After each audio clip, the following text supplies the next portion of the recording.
All right. Hello. We are live both on Instagram and YouTube. So awesome. We'll hang out here for a second for anyone who wants to pop on live. Welcome. This is the first episode of a new series that I'm going to be doing. So on Monday mornings, the Monday Relief is what we're calling it.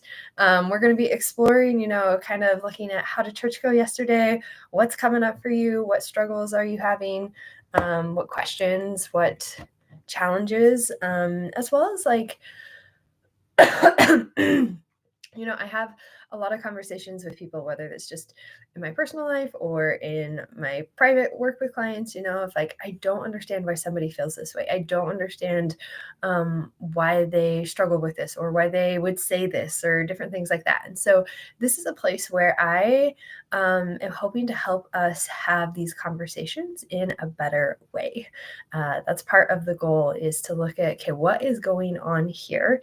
How can we communicate better? How can we feel better?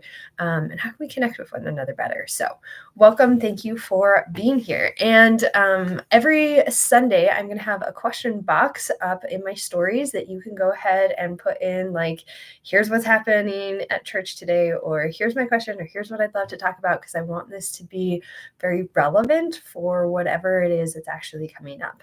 And so I had some of you do that yesterday, which was awesome. And we're going to explore those today. And it was so interesting to see what came through was two of the main topics I hear all the time, again and again and again.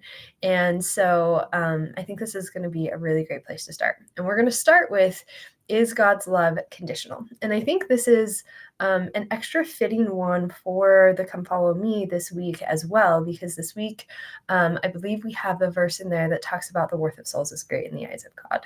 Right. And so thinking about, that verse and some of the conversations that might be coming up for you, looking ahead to this next week, this episode may be able to help you as well as you're having some of those conversations to see where people are coming from and how you can better connect and present the ideas that are important to you and that you're wanting to share and to validate your experiences. So with that, we're going to jump into kind of looking at the two common things that I feel like people say when it comes to this idea of, is God's love conditional, right?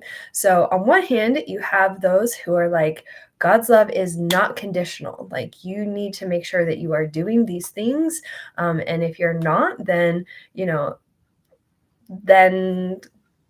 God is not just going to let you off the hook, right? Is sort of the mentality that comes through that, right?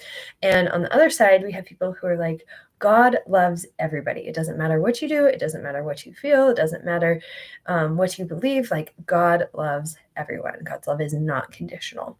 And it can be really easy to kind of look at these two scenarios, and depending upon which one you resonate with, which one you connect with more, to see like, no, my perspective is right and the other side is missing something.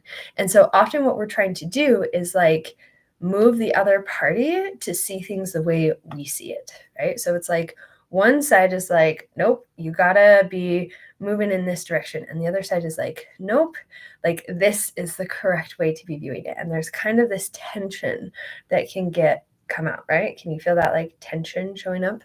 In fact, let me grab my classic signature whiteboard and markers, which this did not get wiped off. So let me wipe it off real quick. All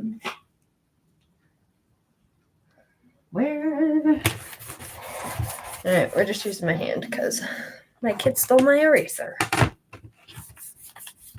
guess I technically don't know that's true. I could have misplaced it.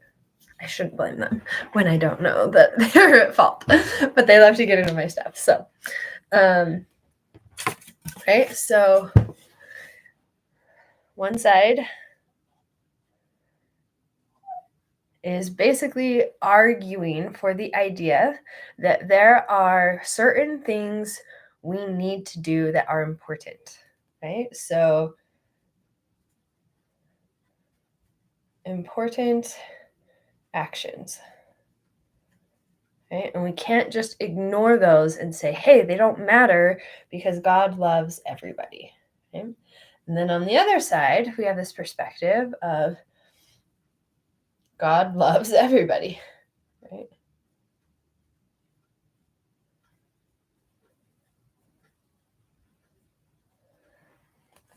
And you see, like, if you're here kind of in this conversation, there's a place where it's like, yeah, like, okay, God loves everybody, and these things we need to do are important, right? Like, there's not a ton of tension, but like, the more you go, the further out we go on these two extremes, the more tension there is between the two. Right. And so there can become in that tense place, like we're trying to get the other side to come to our side, right? To basically see things our way. And that's often how these conversations go. And so if you're like in a Sunday school class having this discussion, one of the message I got was like they have a Sunday school teacher who is just constantly hammering this thing of like God's love is not unconditional. God's love is not unconditional. And she's like, I get it. And I'm also trying to like help put this more positive message in there of like God loves everybody that I feel like is missing. And I just get frustrated, and it feels really degrading to feel like there's this perpetual message of like God's love is not conditional. God's love is not conditional. And to know that there are people who are struggling with that, to know that I've struggled with that, like that's really hard, right? That's what this message was coming in and saying. And that tension, right, is part of that piece there. And so part of what I wanted to share with her is what's going on here in this dynamic is basically one of these perspectives is masculine in nature. The other one is feminine in nature. Now, for those of you who are new to me, I love talking about masculine and feminine energies. It's kind of my signature thing along with energetics. And so one of the reasons I love these two ideas and concepts and sharing them and using them in my own life is because it helps provide a new framework of how to look at things and understand things that makes it easier to understand where people are coming from and how to find this middle path. Right? Because instead of trying to like get one party to go to the other side, right? We often kind of feel like, well, I sort of have to just compromise. Forgot to put my phone on Do Not Disturb. Let's try that again. And so when we're stuck, like it feels like a compromise, right? And that can feel almost just as icky, if not ickier, and make us want to hold to our side, right? Now, in this argument in particular, I want to break it down a little bit more before I dive into like the specifics of the masculine and feminine perspective and how to find there is actually a path here where the masculine and feminine work together. They have a role, they have a purpose, they have a way of being in relationship. Before I share that way with you, I want to just validate each of the perspectives and experiences here. Okay. So we're going to start off with the perspective of like, God loves everybody, right? And it feels very, very true, right? That hits on a core aspect, right? And so to suggest that God's love is unconditional feels very antithetical, not just to theology, not just to things that Christ taught, but like on a soul level, that feels very off, right? To a lot of people. And so it can be really easy to look at this and be like, okay, there are important actions that God is saying that I have to do, but who gets to decide what those are? Where are they coming from? How do I actually know they're coming from God? Like there's so much in that aspect of like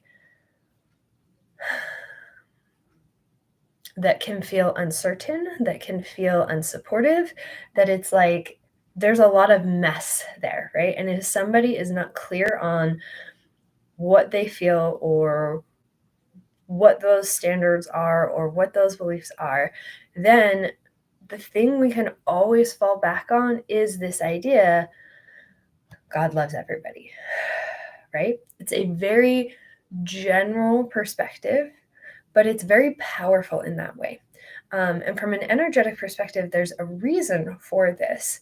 Whatever we focus on amplifies, right? And so if we're looking at these specific things of like, what is it that I'm supposed to do? Who gets to decide these things? Do I believe that they're true or not? Where are they coming from? Are they necessary? How do I feel about, all these other people who aren't having these experiences, who aren't doing these things? Like, how do I reconcile all these different ideas and beliefs, right? There's a lot of tension there, right? Or a lot of contrast is how I like to describe it. That contrast is showing up to help us figure out what we think, what we want, and who we are, because that all defines what we then create. And so when we're in that space, going to a very general description kind of helps diffuse all of that contrast that's coming up, right? And so that's one of the reasons people get very drawn to this idea of like, God loves everybody, right? It diffuses anything that is there that's like, I'm uncertain about these things, right? And so in that sense, it's a really powerful tool, right? And I'll share with you kind of my perspective and my take on it here in a second, but I just want to validate that experience there, right? Because what's going on for those of you who are maybe not experiencing this, but you see other people who are having this struggle, right? They get so passionate and just always like in this space of God loves everybody. And you're like, but the other perspective that's going on is somebody who holds these important actions, if that's the perspective they're anchored in, right? And then when they hear this, what they often hear, and there's a difference between what is said, what is felt, and what is heard, right? And what's really interesting about this is the masculine and feminine. Dang it, I thought I turned that on. Do not disturb. So funny. The masculine and feminine hear things differently, say things differently, and feel things differently. And so what can be going on that causes a ton of miscommunication in these experiences is we're saying certain words, but those words are often heard differently, they feel differently, and so we're going to be saying different things. And so it looks like we're trying to have a conversation with each other, and it's like, well, you just need to understand my view, or well, you just need to understand my view. What's really going on is you need to be speaking the same language I am, right? It really is like speaking French and German and trying to like come to the same understanding, except it's worse in that at least French and German sound very different from each other, right? And so you say a word in French, you say a word in German, there's not really a lot of like crossing over that those two are going to sound like each other, right?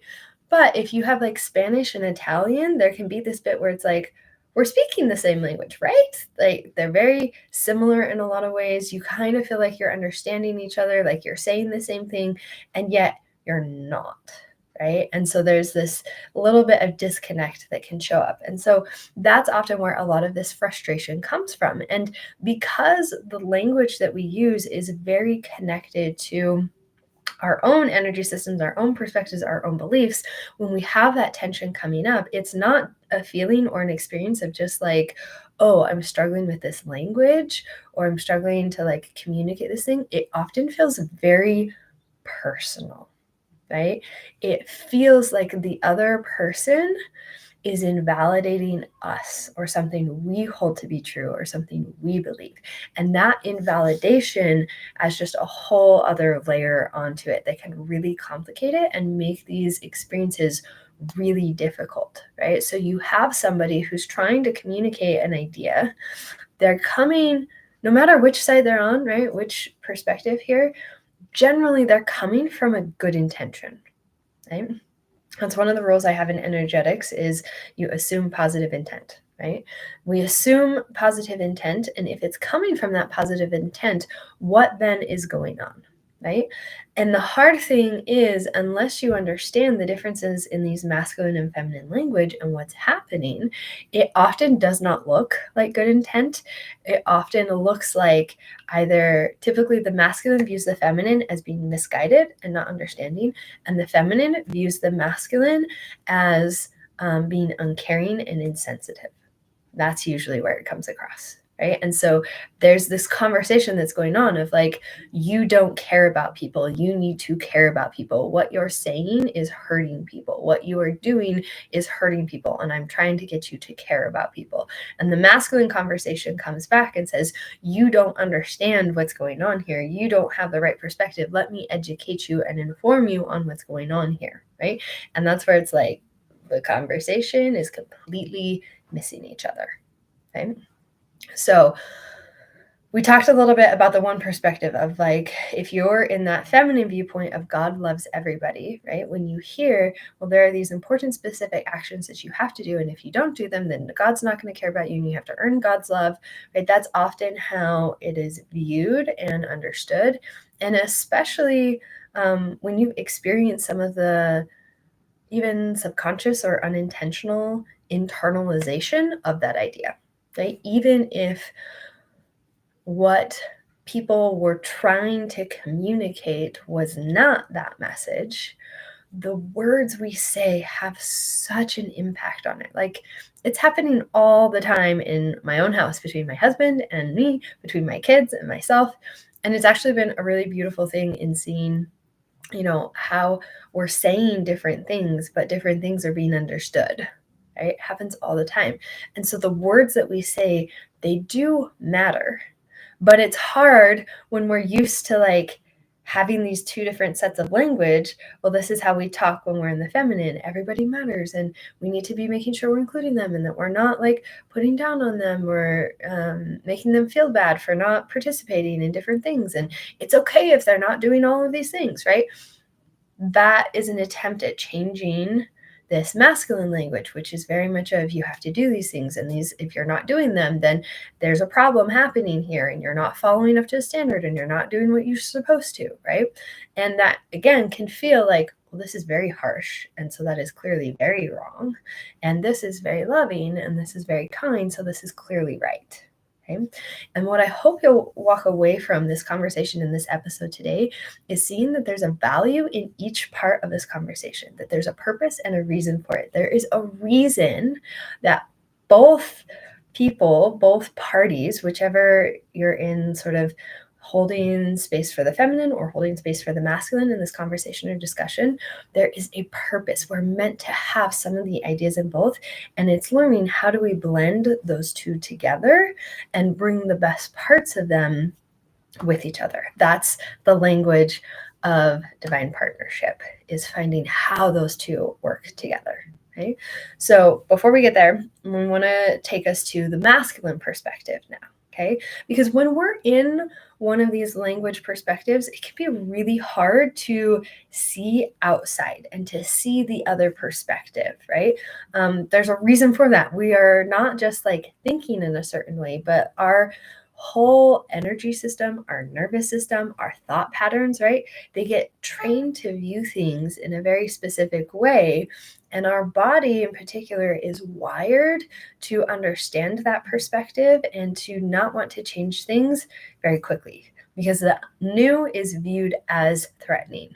Your brain evolutionary doesn't know, what is that? Right? Is it more dangerous? Is it less dangerous? Is it more threatening? Is it less threatening than the thing that I have and know right now? Right? And it's tricky when it's language, when it's ideas, and it's not like a tiger coming to attack you. Right? It's a very physical threat, right? Words and ideas can be more difficult for us to understand and see our body is responding in that same way. So some of the things that I'm sharing and some of the things that I'm talking about here, as you're listening to them, it might feel like a stretch in your brain to think about it in this way. And it might feel hard to see that other perspective and to really believe it. And I just want you to acknowledge, or I want to acknowledge and validate the difficulty in that.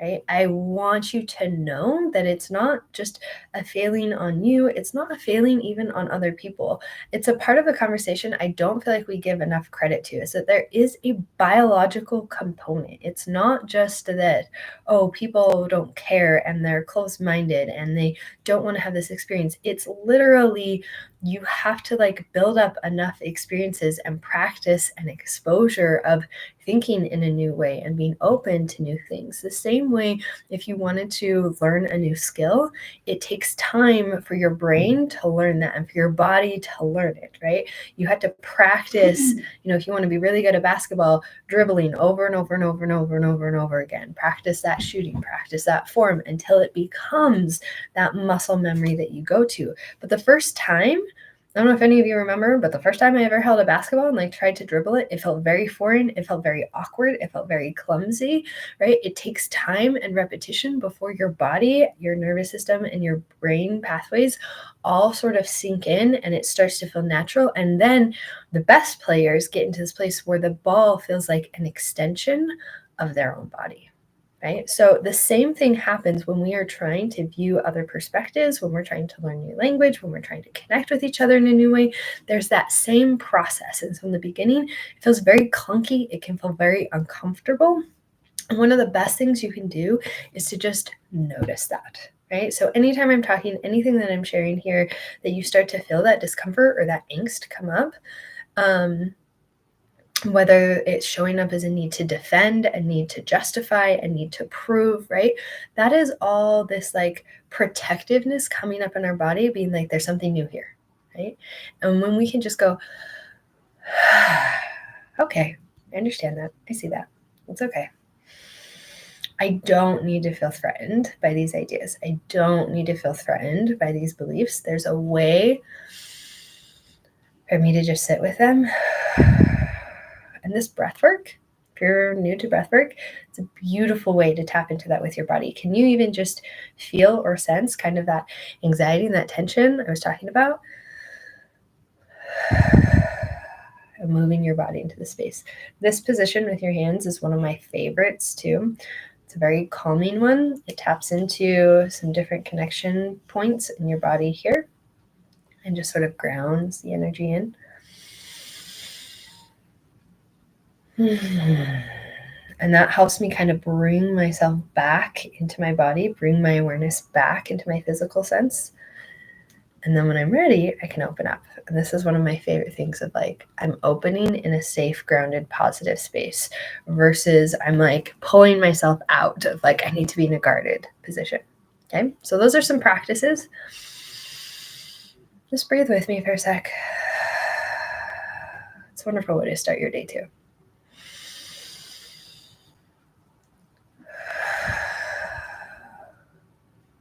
One more time.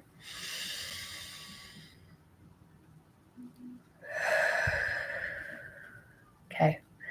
Now, part of the reason I wanted to go through that exercise beforehand is a lot of times when I share a masculine perspective with somebody and I'm trying to help them understand where that's coming from, it's very easy for a lot of the guarded, wounded, I need to protect myself, this is my negative past experience that I had, feelings to come up. And I really, really just want to make it very clear. I understand where that's coming from. Like in my own physical experience, I have had to work through the process of like, this language can be triggering. These words can hurt. This pulls me back into that space where I had this harm. So if you're in that space, I just want you to know that it's real. Right? And if you're not in that space and what I'm talking about, you're like, oh my gosh, you are such like a snowflake or a baby or like just overly sensitive to everything. It's a different energy state, right? It is a different state of being. And there's a real valid perspective and experience for where that is coming from. Okay. So we're validating the feminine right now and helping the masculine understand that feminine experience. In a second, I'm going to start validating the masculine perspective and experience and helping the feminine understand where the masculine is coming from. And so wherever you are in that experience, again, that can sometimes be harmful or triggering. And it can feel like what you feel, what you think, what you experience is wrong, bad, that somebody's pushing up against you, that somebody's like, hey, this isn't okay, right? And that's a lot of the pain that I feel like is showing up in our church experiences and is probably one of the number one underlying causes of what it feels like we can't talk about at church, right? Is it's like each side feels like I can't do or say XYZ because the other side is viewing me in this way. Right? And it's been so fascinating for me. A lot of my church experience and faith expansion and things like that has paralleled a lot of my relationship in my marriage. And so that experience, we've had a lot of challenges, and it's been very difficult in a lot of ways. And both me and my husband have felt deep levels of hurt and betrayal from the other person. And even though each one of us was just trying to do our best in what was possible there, and we've had to go through a lot of understanding of ourselves and a lot of work in healing that. And so what's kind of going on in an energetic perspective in our experiences at church is there's been this like energetic betrayal between the masculine and feminine. And betrayal is kind of a strong word. So when I say that, you might have a little bit of hesitation around it of like, betrayal? I don't know. What does she mean by that? Where is she coming from? But what I'm saying when I talk about that is betrayal is this idea of there is, actually, I'm going to put it this way, two fundamental aspects of our beingness that help us stay in a state of well-being. And anytime these are violated, we experience some degree of, call it betrayal, call it trauma, call it woundedness, call it injury, whatever you want to use. But there's a discomfort, a pain, a very real negative experience that results. And those two fundamental principles are I am safe and I am good. Okay? And so in some ways, the core classic wounding that happens is the feminine does not feel safe from the masculine, and the masculine does not feel good from the feminine, right? So it's like the message the feminine is sending to the masculine: you are bad, you are bad, you are bad, you are bad, you are bad. Okay? And the message that the feminine often feels from the masculine is you're unsafe, you're unsafe, you're unsafe, you're unsafe, you're unsafe. Right? And when I say safety, again, that's kind of a word that can have a lot of different connotations in our world these days. But what I'm talking about is this idea of emotional safety, like safe to feel what I am feeling, physical safety, in an experience of like physical violence that is actually happening, right? That's probably the most common way we think about safety. There's mental safety, right? Like, do I feel safe to think the thoughts that I'm thinking? There's financial, there's social, right? It's basically, do you feel secure? Do you feel like you can be open? Right? And so the feminine is really saying, masculine, I would love from you to be able to have a greater sense of I can show up however I am and in whatever experience I'm having, and to let that be okay. And the way that you're communicating and the way that you're talking makes it difficult for me to feel that way. But that's usually not what the feminine is saying, right? Usually what the feminine is saying when talking with the masculine is something like, you can't say that, or don't say that, or you need to be talking about, God's love is unconditional in this way, right? Similarly, what the masculine experience, we're going to start shifting into and validating the masculine one now here, okay? So the masculine perspective is not speaking just about, hey, there are these important actions, okay? Well, actually, I'm trying to decide where I want to go next. Hang on.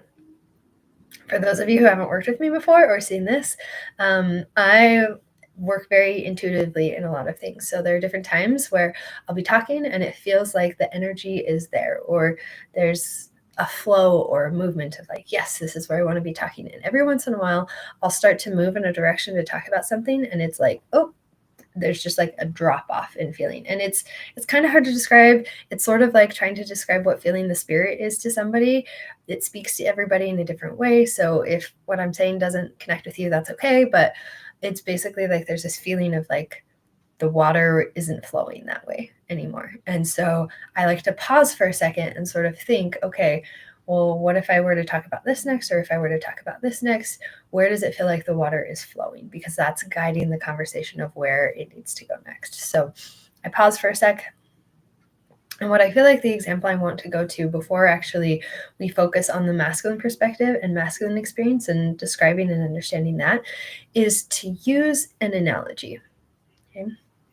When we talk about love and God's love specifically, I will never cease, or I will never stop being amazed. It will never cease to amaze me how perfect the idea of family dynamics is for understanding life.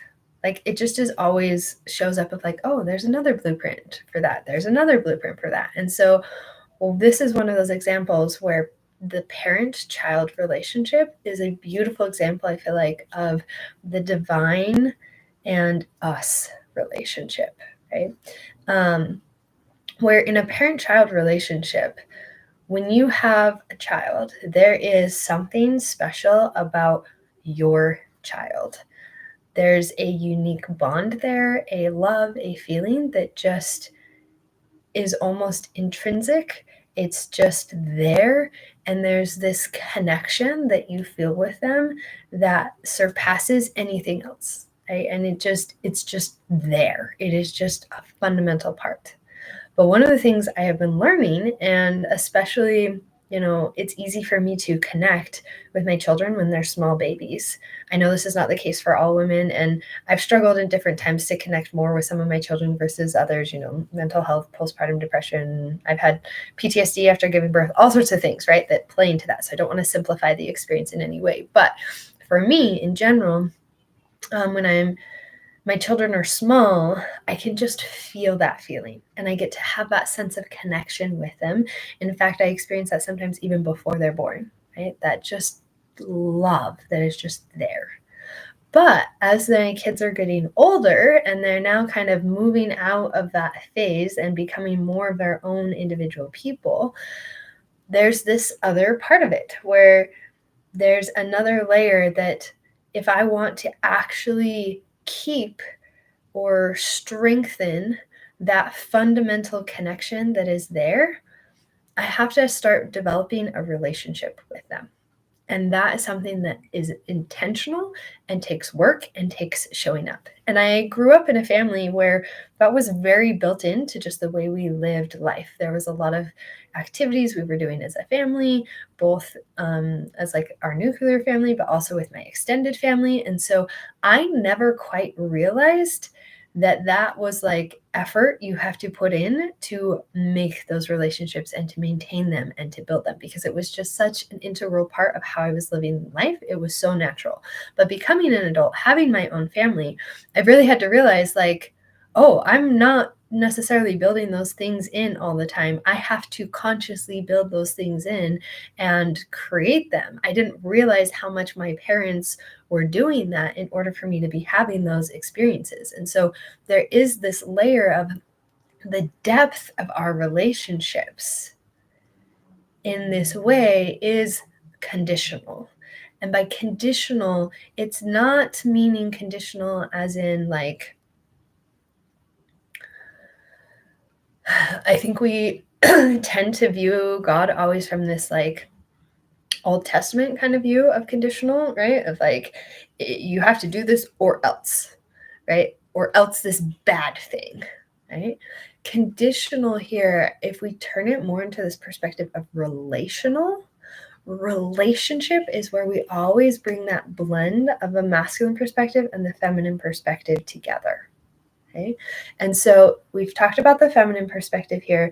I was going to go straight to the masculine perspective, but I actually am going to ease us into that by talking about that partnership perspective first, which I think will help bring the foundation for where the masculine is.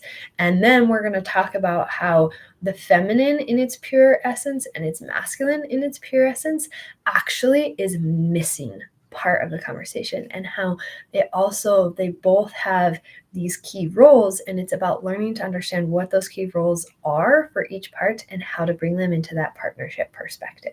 Right? So the partnership perspective is this idea that yes, there is this core fundamental connection. God absolutely intrinsically loves everyone, right? Just like there's that intrinsic connection between a parent and a child. And the depth of our relationship that we can have with our children or that we can have with God is conditional upon the interactions that we have, right? Is conditional upon those experiences, right?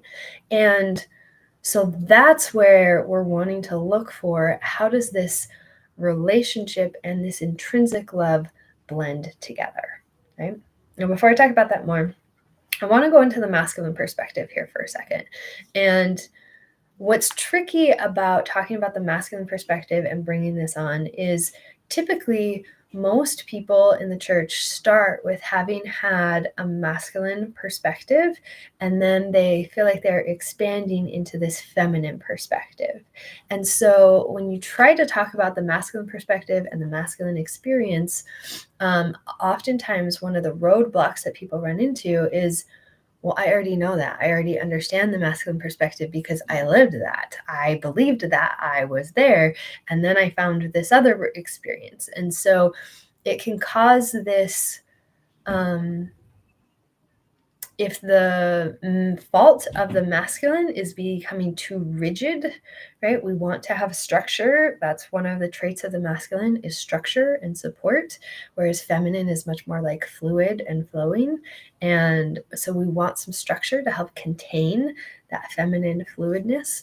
Part of the fault of the feminine can be feeling like there's no need for the masculine, or feeling like she has risen above it. And this kind of comes back to this drawing that I want to have here, that this construct that I feel like is really super helpful is the masculine energy is really focused on growth,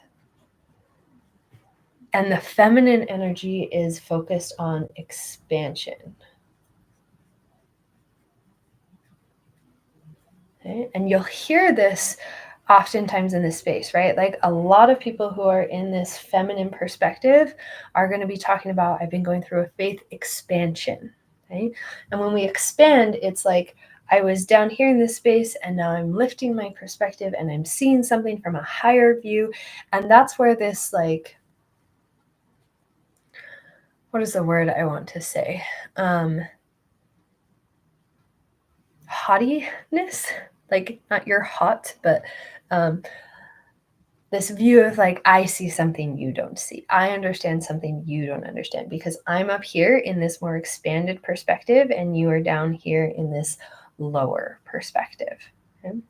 And what is really cool is when you learn about the pattern of divine partnership, you learn that there's this intertwinedness between growth and expansion and how it maps out. And I describe this in my staircase model. I'm not necessarily going to go into it right now, but the point I want to highlight here is, this goes back to the original struggle that somebody submitted and saying, right, is I'm here wanting to bring this expanded perspective into the church, and I'm struggling because I feel like this old perspective is held here and just hammered in really hard.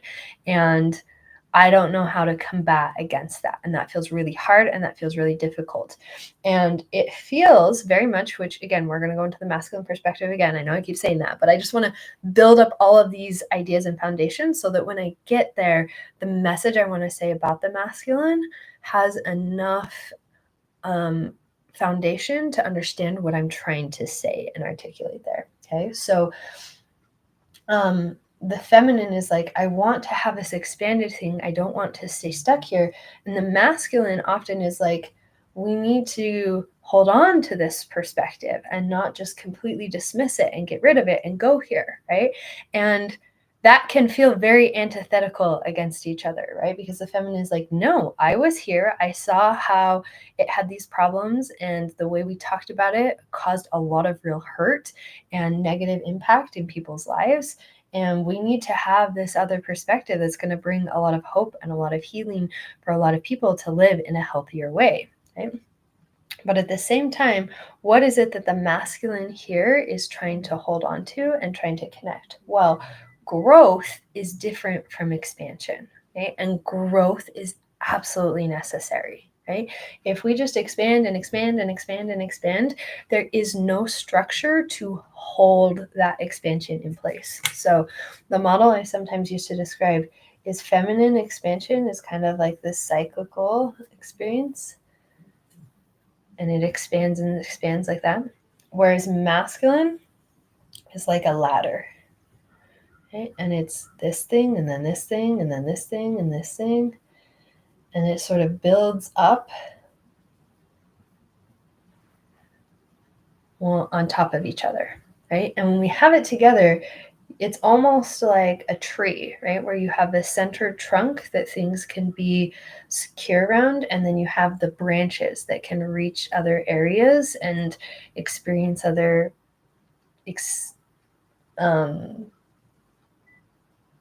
expand more in those perspectives, right?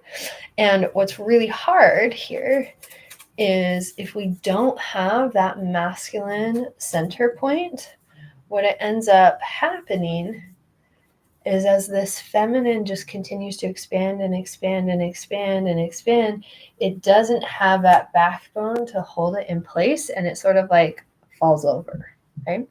Similarly, if we have too much of the masculine structure in place, it can feel very confining for the feminine, as if the feminine has to fit within that masculine structure like this, right? And so you see how the feminine is trying to be like a ladder. That's not healthy, right? That is not the shape the feminine is supposed to be in, and that's where it can feel very constrained here, right? And so when the feminine is trying to describe something, it's trying to say like, no, there's all this expanded perspective out here, right?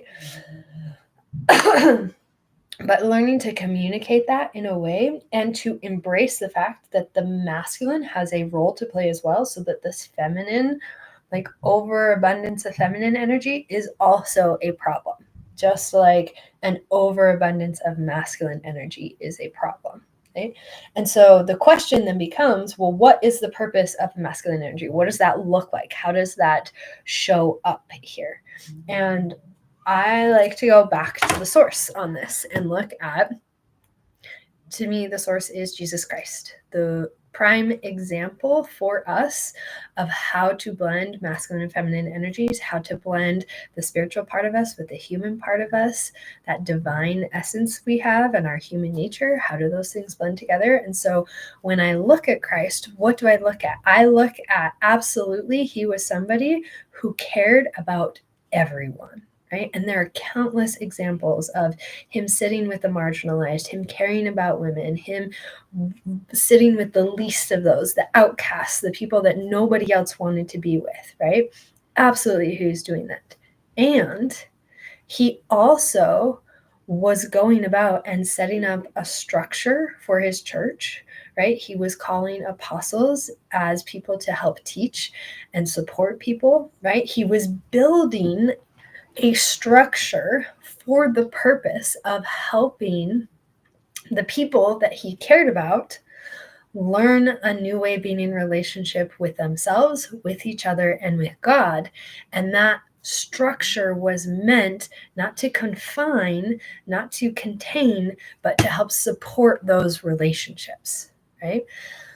And so the same way the feminine gets activated when we have too much structure going on and we get too focused on like, we need to make sure that all the structure's in place and we're following the rules and we're doing everything. The feminine will kick in and be like, whoa, hang on. We got to remember the why behind this, right? It's very much like, even this plant here, right? If we get too focused on the masculine part, the structure, the container that is here holding the roots and the water and establishing this life to come forth, even though this is a fake plant, right? We'll pretend it's real here, right? This is the life-giving part of it. This plant needs that container to help it be whole and healthy, right? But if we were to just keep building this container and building this container up and up and up, it's going to squash the ability of that plant to grow, right? And so that's unhealthy.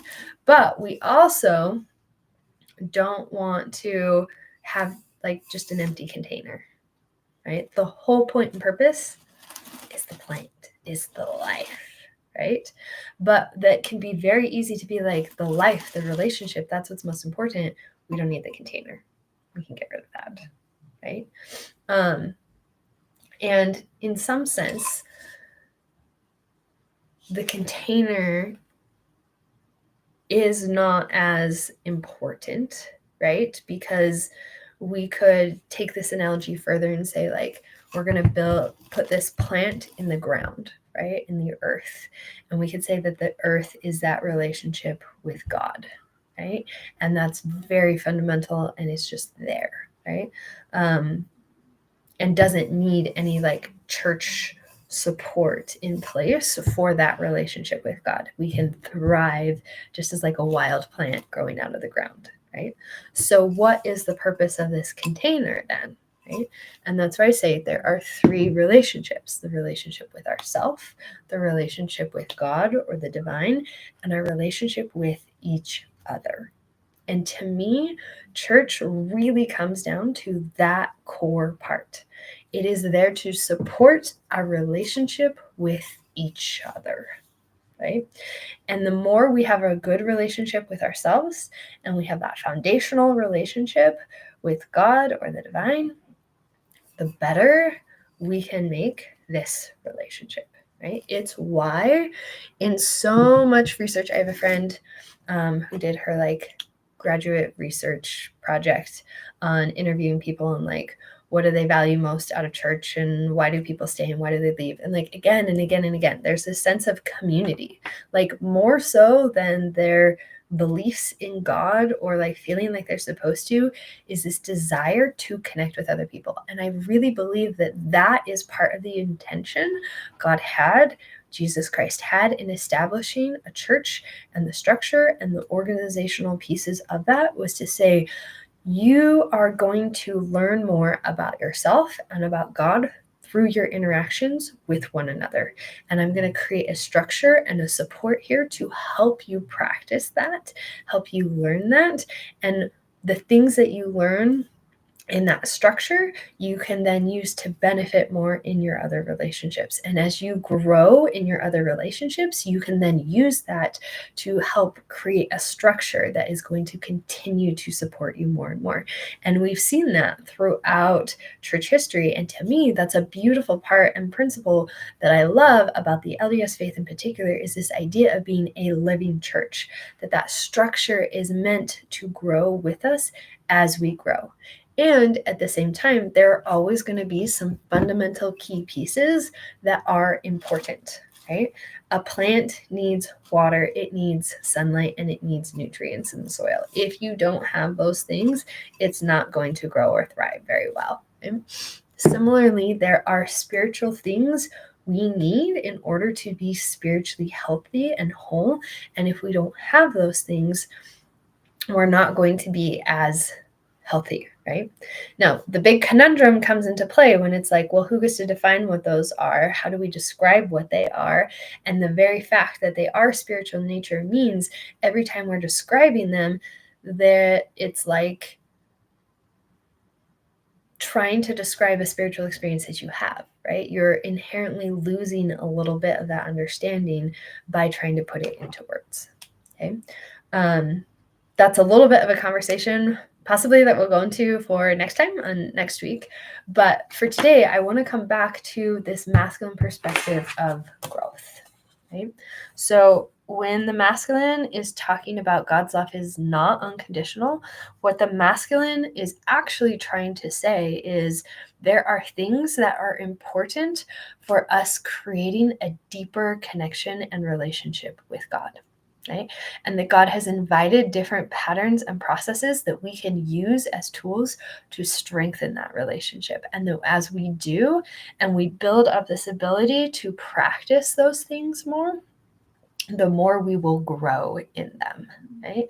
And again, the same way, if we are, so like growth is sort of like, again, that ladder, it's the same sort of thing, but we're getting better and better and better at, we're getting more disciplined in it, right? So if I want to grow my muscle, I'm going to like do my push-ups or put in my reps over and over and over again, right? The same action, and I'm just repeating that and repeating that and repeating that. And we see that very much even in like, we study the same curriculum every 4 years, right? We rotate through the different scriptures that we're focused on, or we rotate through the different prophets that we're focused on, right? There's the same things over and over and over. That's because that's what growth is we're revisiting it, and it's putting in those reps of again and again and again. It's why we have Sunday school answers, because it's focused on that growth aspect. The piece though is, well, what does expansion look like then, right? Well, expansion is like saying, hey, weight training is awesome, and there's also cardio, right? Cardio is another wonderful practice and exercise, and is a great way to help build your physical body, right? And when you blend weight training and cardio together, oh, you can get a beautiful synergy of health, right? But sometimes it's like we're caught up in saying, I only need weight training, or I only need cardio. And we sit there and go, cardio is bad because it can ruin your knees, and it actually can put extra cortisol in your body, which makes you hold on to fat. And, and be like, weight training is so much better. It's much more focused on the things that you need, right? And vice versa, right? We can go back and forth on the pros and cons of each one, when really our body thrives on both, right? There are good, valuable things in both. So expansion is when we have a new perspective or a new insight or a new way of seeing things and understanding things. And the trick becomes, how do you blend this new thing with this like growing discipline of, we're doing this again and again and again and again, right? And so the masculine perspective is feeling often this feeling from the feminine of you're saying weight training is bad and I need to just start running. And it's like, oh, I love weight training and there's such value in weight training. And I don't think you understand then why weight training is important. Okay? And so there is value in understanding that there are key things that are set up, right? Set up as these tools for us to deepen that relationship, right? And there's a whole other perspective of new ways we can do that, right? And so when we're communicating with people, kind of bringing this back to the original question here, because we've been chatting for a while, is when you have these experiences that it feels like the two different languages are just tugging against each other, right? First, let's look at the relationship with yourself. When that happens, it's beautiful to sit there and kind of like we did the exercise of coming back to, this is not personal, right? And remembering that there are two different perspectives here. Now, it takes a little bit of practice to start seeing the other side, right? Whether you're in the masculine perspective and you're trying to learn to see the feminine perspective as non-threatening and as holding space and as new things and being welcomed in that way and not just attacking you, right? Similarly, the feminine interacting and viewing the masculine as still having a purpose and a value and not just something you've outgrown or moved beyond, but like it really is coming from a place not just of, well, people are caring and they're trying and they're not meaning to be this and they just don't understand it, but like there's an actual value there, right? I think sometimes when we come out of being in this really heavy masculine space, we go through this journey of like discovering the feminine and it's like, oh my gosh, this is amazing. I love this, right? This happens when I work with clients all the time. I pull them, they're very much used to being in a masculine way of doing things, which is like scheduling and structure and very like, I've got to get things done and hustle and make it happen. And I introduce them into a feminine way where it's like, I'm going to learn to be more intuitive, and I'm going to learn to flow throughout my life and learn to embrace these different cycles, whether it's, lining up with your menstruational cycle or learning to tap into your intuition, and you're not overly concerned with the timing of things. Well, eventually there comes a point where you've now gotten good at the feminine, and it's okay, now I want to bring some of that masculine structure back into place. How do I do that? Right? And so there can be a similar experience that happens in our faith and church experiences, but we don't often talk about that or see that, about that need for the masculine to come back. Right? It's often, no, I found a better way to be doing the masculine, and the masculine needs to come and learn my better way. Right? We talk about, Christ embracing, loving everybody and carrying everyone, and everyone should feel welcome, and everyone should feel belonging. Well, that is in part this piece of like breaking out of the feminine, right? The feminine needs to share more of that voice and needs to be free to express more of these things and say, hey, remember this, right? When we have too much of that structure here in place, right? And when that happens, there is a very natural like anger that comes out of that, that needs to be expressed. That's part of helping us move into a sense of empowerment, right? And needing to recognize the feminine has value, it has purpose, this expanded perspective is important, and needing to like build that strength up. But once the feminine is strong and established and embodied well, that's when she can start interacting with the masculine again and coming back into that place of partnership, because it's not about getting rid of one or the other. It's about learning, how do they blend together? How do we work together? Right? So when you are in your class and you're in your experience, it's not just about, depending upon where you are, right? You might be in that masculine experience still, and it's like, I'm learning to see this new feminine perspective. You might be in that feminine perspective and you're strengthening it. And so you need to validate that and what you feel and what you're saying. And as that gets stronger in time, you can then go back and see there's a purpose and a point and a role to the masculine. And it might be that you can just say that there's a purpose and a role and a point to the masculine. I don't see it. I don't feel it. I don't know what it is right now, but I'm holding space that exists, right? Sometimes that's all we can do. Same way when we're like in this masculine one of like, I'm told there's this feminine and that it matters and it's important to other people. I don't see why. I don't understand. I don't connect, but I'm holding space for that, right? That's how we can kind of open that conversation there more. And recognize we're going through this different process, right? But it's not just about having been in the masculine, going into the feminine. It's about then coming to the center space and learning to work together in that partnered, now that we're two well-established pieces, right? And if you want to learn more about how to do this, I'm actually going to be doing a free challenge on March 11th, all about understanding masculine and feminine language. So I'm going to break down for you, where does the masculine language come from? Where does feminine language come from? What are the default things that they hear, that they say, that they do? What do different things mean? Like, why does the feminine ask questions is different from why the masculine asks questions. And if you don't know the reasons for those things, then when you try to interact and communicate with each other, it's going to cause problems. Similarly, like, sorry, apologies, accountability, those are different for the masculine and feminine. They have a different purpose, a different way that they happen. And if you don't understand that, then it can cause problems again, right? So this information, I feel like, is so valuable and so helpful when you start understanding it. Like, I use it literally all the time in my daily life. I think it was yesterday, I said to my husband, hear differently, right? Because he was getting caught up in that wounded space of like, oh, I was speaking in my feminine and he heard it, but he was feeling it from this place of, she's saying I'm not good, right? And so that key phrase of like, hear it differently is his reminder, oh, she's speaking a different language. What is it that she's trying to say here, right? Similarly, there was another time where I was needing something from him. And I said, look, I know we've already gone through the masculine apology. I still need the feminine apology. And that was huge for to be able to just have this language to articulate and describe what's missing, what we need.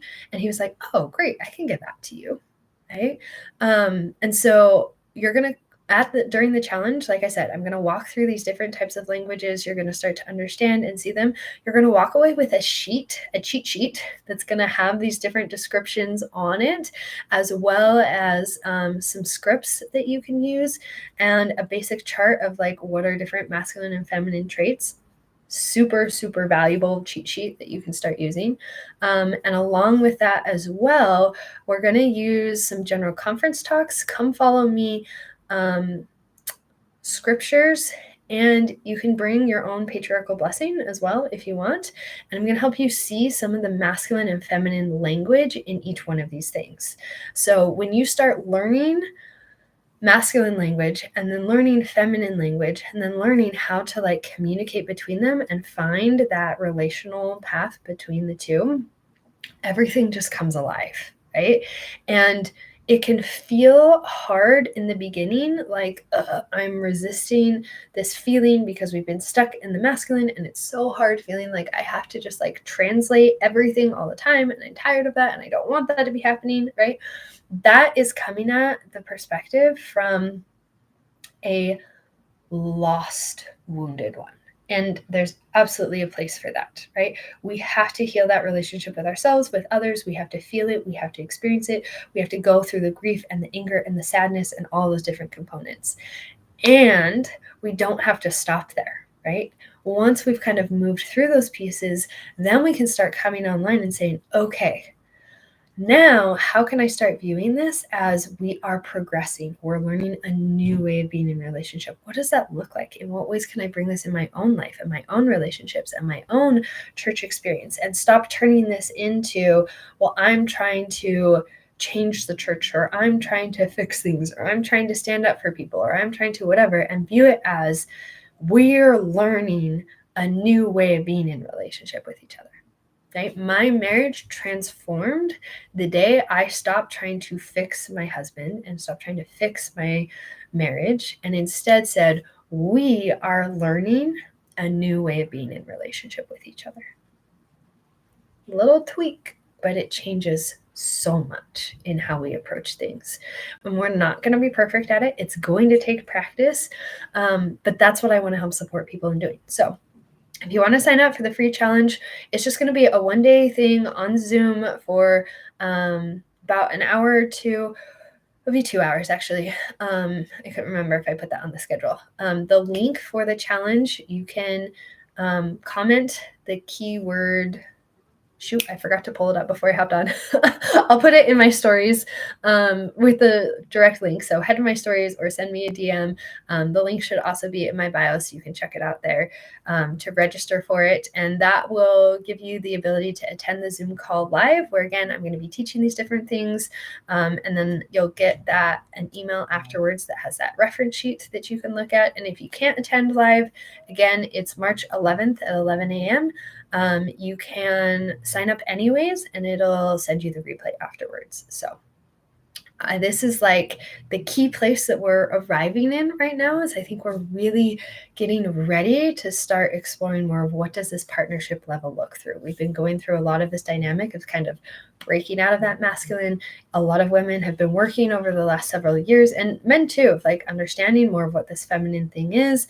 And now it's time for us to learn, how do we interact together? How do we start developing a new way of being in relationship with one another? And that's what I want to help support us in doing. So if you're interested in that challenge, send me a DM, head to my stories or the link in my bio to sign up. And hopefully I'll see you on March 11th. But also look forward to next Monday. We're going to keep doing this. So what are the challenges that are coming up? And we'll explore them for that Monday relief, to just help you see and understand what you're experiencing, what you're going through. Those challenges, they're real, right? Whether you are the one who is sitting there like, they don't get it and I'm just trying, or you're the other one who is like, I value this and I just want them to know why it matters and why it's important, right? We are both coming at this again as stewards of that growth and that expansion. And we need growth and we need expansion, and there's a place for both. And we're going to learn how to be in that relationship better. So I want you to come here, feel like you can interact, you can ask your questions. Keep an eye out on Sundays for that box. We'll be doing this every Monday. But I'm also going to be doing other shows on Wednesday and Friday. So on Wednesday, it's the patterns of partnership. And so I'm going to be sharing with you more of these like underlying energetic principles, and ways you can start applying them in your own individual life as well. So come play with us there. And then Fun Day Fridays, I'm going to be sharing, opening up live coaching. So if you have questions, and you want to interact, we can do that live, as well as bringing on like past clients, getting to share their stories and their experiences, learning from each other in lots of fun ways, as well as whatever other topics are coming up. So stay tuned for those lives on Wednesday and Friday. Those will be at 10 a.m. again, Mountain Standard Time. If you can't attend live, you can check out the replays here on Instagram, as well as I go live on YouTube as well. So my YouTube channel should be linked in my bio, because I know sometimes it's easier to share these ideas and concepts on a YouTube format rather than an Instagram video, or to like watch them, listen to them. You can 2 times the speed, all those things. So check out Emily Carolyn Baker on YouTube, and you can watch any of these episodes as well. So for those of you who are just joining us, don't miss out on the challenge that's coming up March 11th, on understanding masculine and feminine communication and the dynamics between each other, and how those support each other, what that looks like, and getting a really cool reference sheet for what we say, what we hear, and how we feel is really different. And we can start seeing that in each other and sort of soothing with one another. You start being able to ask for the things that you need in a way that can be heard, and being able to say, oh, I understand. This may be where you're thinking or where you're coming from, and here's what I mean instead, right? But in a more elegant way than saying it so direct like that. Just in essence, helping each other feel understood, feel heard, soothe that, and find that communication of partnership. So I'm looking forward to that. Thank you all for being here with me today, and I hope you have a wonderful rest of the day. So take care.